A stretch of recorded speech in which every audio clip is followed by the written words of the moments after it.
Shalom and good afternoon from a very, very, very hot Israel. I'm standing here with my Bible, which is my compass, my foundation. I believe all of you Christians out there, you have the same feeling. This is where you are drawing your strength. This is where you renew yourself every day. This is what gives you hope. This is what gives you guidance. This is the land of the Bible. Is it China? Is it Sweden? Is it Venezuela? No. This is all about Israel. Right now, this little land of the Bible is under attack. Israel is being fired upon from a brutal terror regime inside the Gaza Strip. It has never been about checkpoints. It has never been about occupation.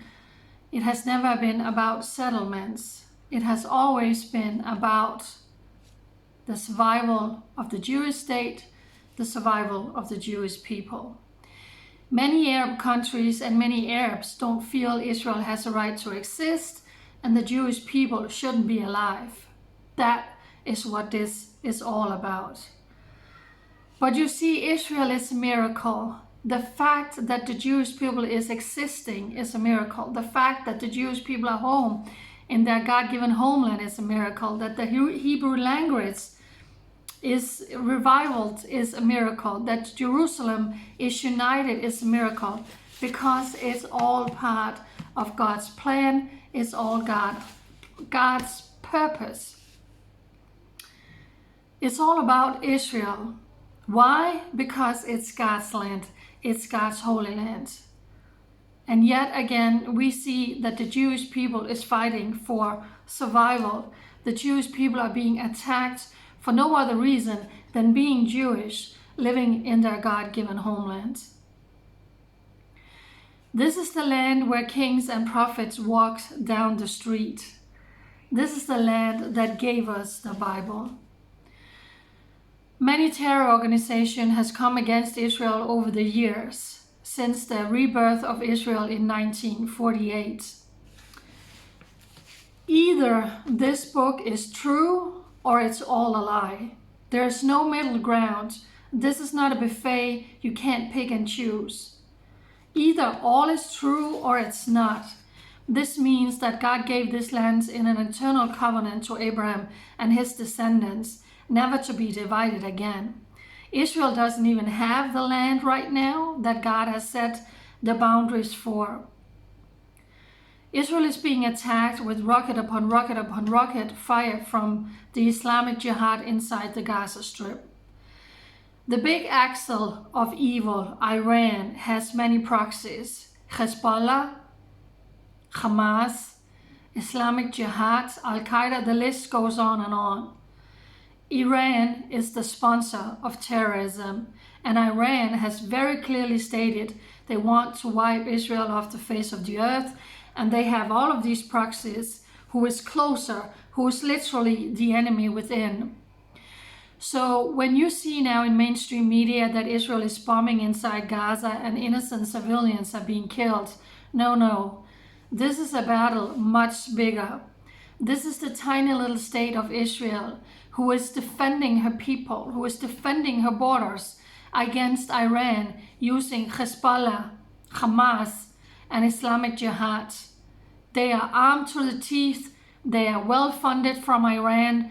They have thousands of rockets. Over the years, they have been firing thousands of rockets into Israel, and they have been murdering hundreds of Israelis in the streets, in the car, waiting for the bus, butchering them in their home, chopping them up with machetes in their home. Because from the river to the sea, Palestine should be free. So Christians, this is time for you to wake up. When you go to church tomorrow, this is time for you to stand up and take time out of the service and say, we need to unite with Israel. We need to pray for protection for the Jewish people, to stand in the gap for Israel for such a time as this, when mainstream media is biased against Israel, when it's all about innocent civilians in Palestinian Gaza has been murdered. And now, as I'm talking, you can hear the red alert is going off on my phone, which means rocket is once again being fired into Israel. Israelis has spent the night in the bomb shelter, and they are still spending the night and this day in the bomb shelter. So this is Israel fighting a brutal terror regime, armed to the teeth. Hezbollah, Hamas, Islamic Jihad, all coming back to Iran. Never believe this is about mighty Israel just attacking a few innocent civilians in Gaza. No, it's a brutal terror regime who is hiding between women and children inside Gaza, who is firing rockets from within populated areas to murder as many innocent civilians in Israel. So when these terrorists are targeting as many Israeli children and grandmothers to murder as possible, Israel goes after terrorists and terrorist targets. So I encourage you to follow all my social media so you are sure to get all the right updates that you won't hear in mainstream media. And these are the things that you need to tell your pastor. You need to tell your congregation. You need to tell your friends and your families so they don't believe the anti-Israel media and the anti-Israel lies and propaganda that is coming against Israel. Israel is fighting brutal terror regimes who is armed to the teeth, who is hiding between women and children inside the Gaza strips, and then unfortunately there will be casualties. That is not Israel's fault. Stand up for Israel, pray for Israel in your church, speak up for Israel in your church when you meet tomorrow, Sunday. For such a time as this, it's your responsibility. Bye.